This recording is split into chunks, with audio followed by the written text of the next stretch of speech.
Today in mastering billion section page by page, I have a very important topic to discuss. We're going to discuss hyperparathyroidism. ठीक है, बहुत ही important topic है exam के लिए, specifically for your NEET SS. And हो सकता है कि आपको हाइपर पैराथायरॉयडिज्म रियली मिले in your practical theory exam, but theory sorry viva, but theory और नीट एसएस में काफी इंपॉर्टेंट है और थोड़ा इंटरेस्टिंग भी है, तो you will enjoy this topic. So I am doctor Shailesh Gupta, currently working as a senior clinical fellow in colorectal and peritoneal oncosurgery in Christian NHS Trust, Manchester, UK. And this is lecture series Mastering Billion Section Page by Page. And again, I want to emphasize one point. अगर आप ये lecture सुन रहे हो, so this is my assurance to you, you don't need to go back to book again. ठीक है, और इस lecture से आपके सारी प्रिपरेशन हो रही हैं, you are getting good concept, you are able to do well in your theory and viva, and NEET SS में आप अच्छा करोगे। ठीक है, so this is what I intend to cover today. I intend to cover hyperparathyroidism classification and will cover then I'm going to cover primary hyperparathyroidism, in which I'm going to cover etiology, genetics, manifestations, physical finding and differential diagnosis. Okay, और बाकी जो हम लोग investigation और treatment है पीएचपीटी का, next section में cover करेंगे। This is just a part one. Okay, so classification, so few MCQs pre-test before starting the topic. I would request all of three of you, Reet, Alpana, and uh, Mukesh, to write your answers. To the following best describe tertiary hyperparathyroidism: autonomous PTH secretion after chronic stimulation of in secondary HPT hyperthyroidism, elevated PTH due to low serum calcium level, increased PTH production due to parathyroid carcinoma, PHPT due to familial syndrome. Okay. Question number 2. Secondary hyperparathyroidism is most often due to vitamin A toxicity, chronic renal failure, parathyroid adenoma, or primary bone disease. Okay. So, guys, hyperparathyroidism can be divided into three parts: primary, secondary, and tertiary. Okay, nothing rocket science in that. Primary means primary, मतलब कि problem जो है वो top level पे शुरू हो रही है। तो प्रॉब्लम जो है वो पैराथायरॉइड ग्लैंड लेवल पे है, cause by increase PTH production from abnormal. So यहाँ पे पैराथायरॉइड ग्लैंड में ही प्रॉब्लम है, जिसकी वजह से इंक्रीज पीटीएच प्रोडक्शन स्टार्ट हो रहा है। And there disruption of normal feedback control by serum calcium. ठीक है, secondary occur as a compensatory response to hypercalcemia, causes like chronic renal failure और GI malabsorption, जिससे कैल्शियम वॉश आउट हो रहा है। लो कैल्शियम होने की वजह से हमारा पैराथायरॉइड स्टिमुलेट हो रहा है और उसकी वजह से हाइपर पैराथायरॉइडिज्म होता है, and it is reversible by correcting the underlying cause, it is kidney transplantation. Now come the tertiary HPT occur when the chronically stimulated gland become autonomous. ठीक है, बेसिकली आपका किडनी फेलियर था, लो calcium था, लो calcium की वजह से आपका parathyroid gland continuous stimulated रहा, आपने किडनी ठीक कर दी, बट वो ग्लैंड इतना एक्टिवेट हो चुका है कि अब वो ऑटोनोमस हो गया। ठीक है, lead to persistent or recurrent hypercalcaemia even after successful renal transplantation. तो now comes a main topic for today. आज हम प्राइमरी हाइपर पैराथायरॉइडिज्म को डिटेल में पढ़ेंगे। ठीक है, so first topic is prevalence. So eventually, it usually affect 1 lakh individuals annually in the US and occur in 0.1 to 0.3% of general population. More common in men than women than men. So same as thyroid disease. ठीक है, now we're going to discuss more about primary. अब अभी हम post discuss करेंगे. So I can see आप लोगों ने answers good, very nice. So answer 1 is basically A.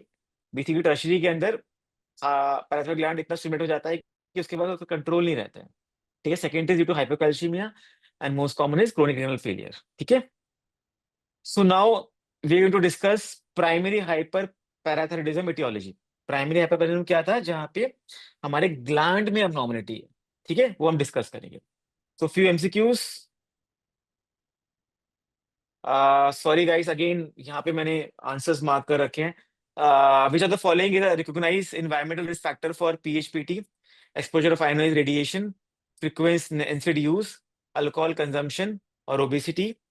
Yeah, the following drug can cause hypercalcemia: NSAIDs, beta blocker, lithium, or penicillin. Obviously, somehow I've marked the answer also, so pardon me. So, what are the etiology of primary hyperparathyroidism? ठीक है, exact cause तो unknown है, ठीक है, but कुछ factors शुरुआत में बड़े अच्छे से दे रखे हैं, मैं वो डिस्कस करूंगा।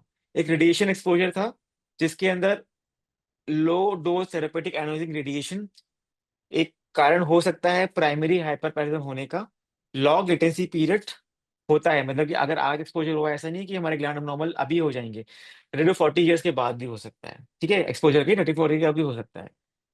तो बेसिकली और इन पेशेंट के अंदर आपको सिमिलर कैल्शियम और कैल्शियम लेवल दिखेंगे नॉन एक्सपोज पेशेंट, ठीक है।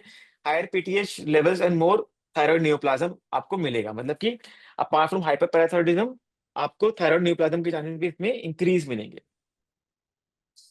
Other contributing factor which can lead to formation of primary hyperparathyroidism are familial predisposition. कुछ syndromics होते हैं, उससे हो सकता है। Diet and intermittent sun exposure can also lead to this condition. And age-related changes, इसके अंदर renal leak of calcium, declining renal function, altered sensitivity of parathyroid gland to calcium suppression can also lead to formation of primary hyperparathyroidism. ठीक है। Lithium आपको याद रखना है, lithium बहुत important चीज है, ये एग्जाम में आ सकता है। लिथियम क्या करता है ना कि एक सेट पॉइंट को गड़बड़ कर देता है पीटीएच को, ठीक है, बेसिकली उसके स्टिमुलेशन को अबनॉर्मल कर देता है। तो Altered set point for PTH secretion elevate PTH and mild hypercalcaemia, मतलब कि लो कैल्शियम लेवल के ऊपर भी लिथियम स्टिमुलेट कर देगा पैराथायरॉइड ग्लैंड को, जिससे वो हमारा प्राइमरी हाइपरथायराइडिज्म होगा, ठीक है। तो लिथियम नहीं भूलना है आपको। तो बेसिकली प्राइमरी एचपीटी हमने डिस्कस करा कि एक अबनॉर्मलिटी है ग्लैंड के अंदर। तो अबनॉर्मलिटी कैसे हो सकती है? This could be hyperplasia, this could be adenoma, और दिस कुड बी कार्सिनोमा। तो single parathyroid adenoma is more common, which is 80% cases के अंदर आपको प्राइमरी हाइपरपैराथायरॉयडिज्म में आपको सिंगल एडिनोमा मिलेगा। मल्टीपल एडिनोमा और hyperplasia happen in 15 to 20% of patient, and parathyroid carcinoma happen in 1% of patient. If more than one abnormal glands are found, हम assume करेंगे कि भाई ये जो दो ग्लैंड में abnormality है, हाइपरप्लेजिया है, अनलेस प्रूव अदरवाइज, ठीक है। तो अडिनोमा हमेशा एक सिंगल ग्लैंड को ही इंपैक्ट करेगा, ये आपको नहीं भूलना है। अगर दो ग्लैंड में abnormality से ज्यादा abnormality है तो हम मान के चलेंगे कि हाइपरप्लेजिया है ये, ठीक है। अनफॉर्चुनेटली मैंने आंसर्स आपको तभी बता दिए थे, तो I just go again. So, one, which of the following is recognized? This exposure to ion radiation is one of the most important factor. And lithium एक ऐसी ऐसा ड्रग है जो हाइपरकैल्सीमिया कॉज करता है, ठीक है। So now I'm going to move with the primary HPT genetics, right? So guys, we're going to discuss genetic syndrome in this, right? So which genetic syndrome is associated with the primary hyperparathyroidism, pancreatic neuroendocrine tumor, pituitary adenomas? ठीक है, ये आपको बार बार syndromes आपको कई topic में सुनने को मिलेंगे। तो it is men two A, men one, HRP2 syndrome और FAP. Okay, HRP2 gene associated with, ठीक है। तो जेनेटिक्स हमेशा हर टॉपिक में डिफिकल्ट मिलेगा आपको, ठीक है। तो इस लेक्चर का इंपॉर्टेंस भी यही है कि हम डिफिकल्ट चीज को आगे लेकर आए, तो एटलीस्ट आप कुछ रिटेन कर पाओ, ठीक है। ये डिफिकल्ट है, सारा आप रिटेन नहीं कर पाओगे, but try to retain something, ठीक है। तो HRPT gene is associated with parathyroid hyperplasia, parathyroid carcinoma and jaw tumour syndrome, osteitis fibrosa cystica, vitamin D deficiency. So please write your answer in chat box. हम लोग text के बाद थोड़ा discuss करेंगे, और इसका पर्पस ये कि आपकी अवेयरनेस चेक करना। अगर आपको क्वेश्चन आता है, this means this topic is strong. अगर नहीं आता तो और भी अच्छा है, because you are getting answer the same time, so don't hesitate, answer this. Question number 3, familial hypocalciuric hypercalcemia is distinguished from PHPT by low serum calcium level, low urinary calcium secretion, low PTH level, severe symptom। ये guys बहुत common question है, बहुत बार पूछा जाता है। तो guys अगर हम जेनेटिक्स की बात करें तो majority of cases are sporadic, these are non inherited cases, ठीक है।